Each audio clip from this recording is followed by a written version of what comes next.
Hello and welcome to Wednesday's Words of Worship.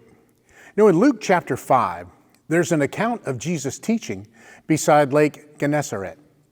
And the Bible says that the crowd began to press in around Jesus. So Jesus sees two boats sitting at the edge of the lake, and he gets on the boat that belongs to Peter.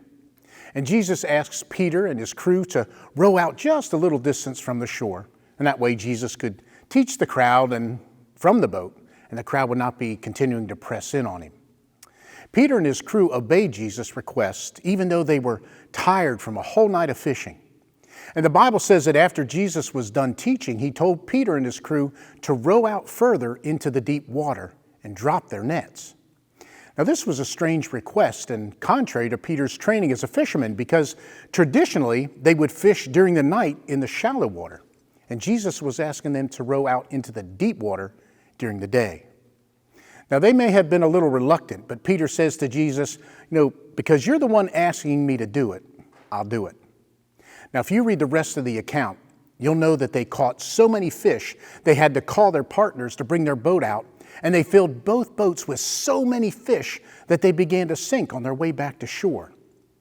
Now, there's a lot in this story, but the thing that I want to focus on is that if Peter had not obeyed Jesus' first command to take him out a little way from shore, Peter would not have been in a position to participate or experience the miracle of the huge catch. Luke 16:10 says, "Whoever can be trusted with very little can also be trusted with much." So what I would like us to take away from this is, don't ever think that as a Christian there's a task that is beneath you. If you're willing to do the small, insignificant, and mundane tasks, you have a better chance of being able to participate if God chooses to do something big. I remember my friend and custodian, the late Warren Chapman. He got sick and he couldn't come to work for a while. And the rest of the staff here pitched in, and we took out the trash and we mopped floors and we scrubbed toilets and we cleaned bathrooms. And although those weren't our primary or assigned jobs, we all chipped in to accomplish a larger task.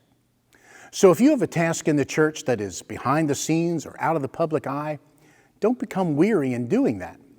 Because if you're faithful with the little things, you can be trusted with the bigger things.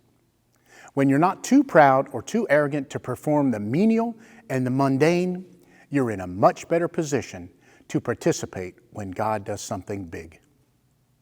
Hey, thanks for listening. I'm Kevin, and I hope to see you again next week.